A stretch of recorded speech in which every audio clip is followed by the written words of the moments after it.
తమకు 8 వారాల బకాయిలు చెల్లించాలంటూ మాడుగుల నియోజకవర్గం చీడికాడ మండలం అర్జునగిరిలోని ఉపాధి హామీ కూలీలు వినూత్న రీతిలో నిరసన వ్యక్తం చేశారు.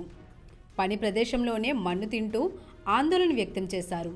బకాయిలు చెల్లించే వరకు దశల వారీగా ఆందోళన చేస్తామని హెచ్చరించారు. వీరికి మద్దతుగా వ్యవసాయ కార్మిక సంఘం రాష్ట్ర ఉపాధ్యక్షులు డి వెంకన్న మాట్లాడారు. మార్చి 20 నుండి నేటి వరకు ₹1 కూడా ఇవ్వలేదని ఆవేదన వ్యక్తం చేశారు.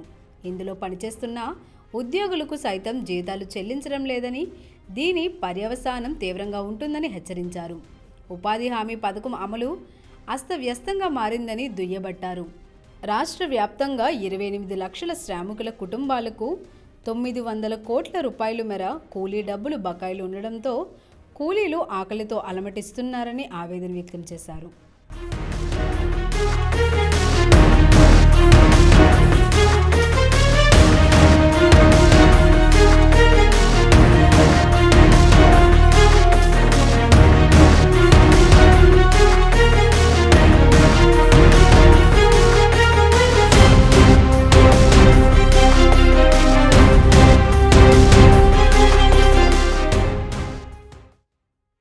ఉపాధి బకాయిలు వెంటనే చెల్లించాలి.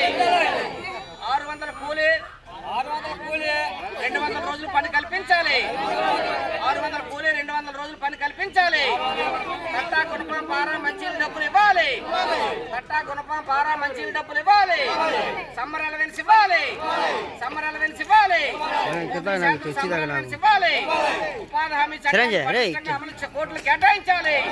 ఉపాధి హామీ కూలీలు ₹1,00,00,000 కోట్లు కేటాయించాలి. వెంటనే బకాయిలు విడుదల చేయాలి. ఉపాధి హామీ బకాయిలు వెంటనే చెల్లించాలి. కట్టా గుణపం పారా డబ్బులు ఇవ్వాలి. సమ్మర్ అలవెన్స్ డబ్బులు ఇవ్వాలి. మంచినీళ్ళ డబ్బులు ఇవ్వాలి. కట్టా గుణపం పారా డబ్బులు ఇవ్వాలి. సమ్మర్ అలవెన్స్ ఇవ్వాలి. వెంటనే బకాయిలు విడుదల చేయాలి.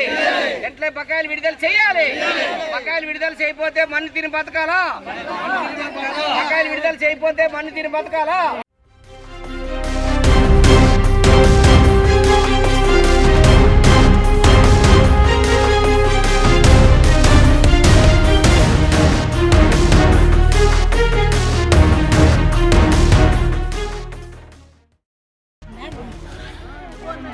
అనకాపల్లి జిల్లాలోని పెండింగ్ లో ఉన్నటువంటి బకాయిలు వెంటనే విడుదల చేయాలని చెప్పేసి కూలీలు పెద్ద ఎత్తున ఆందోళన చేపట్టడం జరుగుతూ ఉంది.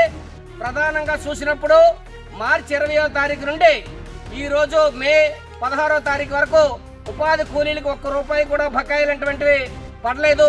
పాత డబ్బులు 5 వారాలు పడ్డాయి. 8 వారాలు కూలీలకు డబ్బులు పడకపోవడం వల్ల కూలీలు తీవ్రమైనటువంటి ఇబ్బందులు పడుతుండ్రు, పస్తులు ఉంటుండ్రు, ఆకలితో ఉంటుండ్రు. కాబట్టి కూలీలకు వెంటనే బకాయిలు విడుదల చేయాలని చెప్పేసి డిమాండ్ చేస్తా ఉన్నాం. రెండోది, గతంలో సమ్మర్ అలవెన్స్, మంచినీళ్ళు, తట్ట, గుణపం, పారా, పేసిప్పులు, అదేవిధంగా ఇక్కడ కిట్లు ఇచ్చేవారు, మెడికల్ కిట్లు. ఇటువంటి ఏం ఇవ్వట్లేదు.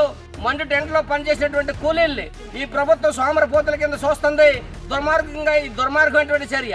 కాబట్టి వెంటనే ఉపాధి కూలీలకి వెంటనే బకాయిలు విడుదల చేసి తట్టా, గుణపం, పారా, మంచినీళ్ళు, సమ్మర్ అలవెన్స్, టెంట్, మెడికల్ కిట్లు ఇవ్వాలని చెప్పేసి డిమాండ్ చేస్తా ఉన్నాం. మూడవది, ప్రభుత్వం 1,25,000 కోట్లు ఉన్నటువంటి బడ్జెట్ ని ఈరోజు 1,00,000 కోట్లకి తగ్గించేశారు. 90 కోట్లు, 80 కోట్లు, ఇప్పుడు 62 కోట్లు బడ్జెట్ తగ్గించారు. దీనివల్ల కూలీలు డబ్బులు ఈరోజు సక్రమంగా పడట్లేదు. మెటీరియల్ ఛార్జ్ విపరీతంగా పెంచేశారు. గ్రామాల్లోనే కూలీలు కష్టంతో రాష్ట్రాలన్నీ కూడా అభివృద్ధి చెందుతూ ఉన్నాయి. కానీ కూలీలకు మాత్రం సకాలంలో డబ్బులు వచ్చేటువంటి పరిస్థితి ఈ రోజు కనిపించట్లేదు. మొన్న 2 లక్షల రూపాయలు ఇన్సూరెన్స్ ఇచ్చామని చెప్పారు. 2 లక్షలు కాదు, 25 లక్షల రూపాయలు ఇన్సూరెన్స్ ఇవ్వాలి. ఎందుకంటే మనిషి ప్రాణం చాలా విలువైనటువంటిది. అటువంటి ప్రాణం మని టెంట్లోని ఈరోజు వడదబ్బను కూడా లెక్క చేయకుండా కూలీలు పనిచేస్తుండ్రు. కాబట్టి ఎవరికి ఏ ప్రమాదం జరిగినా 25 లక్షల రూపాయలు ఇచ్చేటువంటి స్కీమ్ ప్రభుత్వం తీసుకురావాలటువంటి చట్టాన్ని చేయాలని చెప్పేసి మేము డిమాండ్ చేస్తా ఉన్నాం. అదేవిధంగా ఉపాధి కూలీలే కాదు, ఉపాధి కూలీల చేత పనిచేసినటువంటి వీఆర్పీలకి జీతాలు లేవు, టెక్నికల్ అసిస్టెంట్ల జీతాలు లేవు, కంప్యూటర్ ఆపరేటర్ జీతాలు లేవు, ఏపీఓలకి జీతాలు లేవు.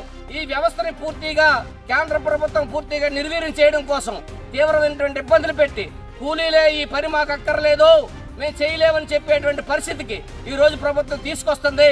కాబట్టి కేంద్ర ప్రభుత్వం ఆటలంటే సాగనీయబోము. కాబట్టి ఉపాధి హామీ చట్టం కావాలి. ఈ చట్టంలోని మెరుగైనటువంటి మార్పులు తీసుకురావాలి. వీళ్ళందరినీ ఆదుకోవాలని చెప్పేసి మేము డిమాండ్ చేస్తూ రాష్ట్రం అంతా దేశం అంతా వచ్చే నెల 9వ తారీఖున పెద్ద ఎత్తున సమ్మె అనేటువంటిది జరుగుతూ ఉంది. కాబట్టి ఈ సమ్మెలో కూలీలందరూ పాల్గొంటారు. ప్రభుత్వం ఆలోచన చేయాలి, మెరుగైనటువంటి విధానాలు తీసుకొని వచ్చి కూలీలకి ఎప్పటికప్పుడు డబ్బులు చెల్లించే విధంగా చేయాలని చెప్పేసి కోరుతా ఉన్నాం. ఇక్కడ ఏదైనా ఆందోళన నిరసన చేస్తే అధికారులకు ఏదో తలదింపుడు వచ్చినటువంటి ఈరోజు బాధపడిపోతా ఉన్నారు. కానీ కూలీలు కడుపు మంటలంటువంటి వాళ్ళకి అర్థం కావట్లేదా అని చెప్పేసి అడుగుతా ఉన్నాం. నెల రోజులు జీతం రాకపోతే ఆ కూలీల యొక్క బతుకులు ఎలాగుంటాయి, వాళ్ళ యొక్క పరిస్థితులు ఏంటంటే వాటిని అర్థం చేసుకోండి. కాబట్టి ఆ విధంగా మీరందరూ కూడా రానున్న రోజుల్లోనే ప్రతి కూలీకి 15 రోజుల్లోగా బిల్లులు చెల్లించకపోతే కూలీలే పోలీస్ స్టేషన్లకు వెళ్ళి పెద్ద ఎత్తున వాళ్ళ కంప్లైంట్లు ఇచ్చి ఫిర్యాదులు ఇచ్చి వాళ్ళు డబ్బులు వసూలు చేసుకుంటారు. ఆ విధమైన పరిస్థితులు రాకుండా ఈరోజు ఉద్యోగులకి, కూలీలకి, శ్రామికులు ఎవరైతే ఉన్నారో వాళ్ళందరికీ తక్షణమే బకాయిలు విడుదల చేయాలి, ఉపాధి హామీ చట్టాన్ని పటిష్టంగా అమలు చేయాలని చెప్పేసి కూలీలు నిరసన తెలియజేస్తా ఉన్నారు. ఈ రోజు మన్ను పట్టుకొని మన్ను తిని బతకాలని చెప్పేసి కూలీలు ఈ విధమైనటువంటి వినూత్న రీతిలో నిరసన తెలియజేయడం జరుగుతూ ఉంది. ప్రభుత్వం పునఃపరిశీలన చేసి వెంటనే బకాయిలు విడుదల చేయాలని చెప్పేసి ఆంధ్రప్రదేశ్ వ్యవసాయ కార్మిక సంఘం అనకాపల్లి జిల్లా కమిటీ డిమాండ్ చేస్తూ ఉంది.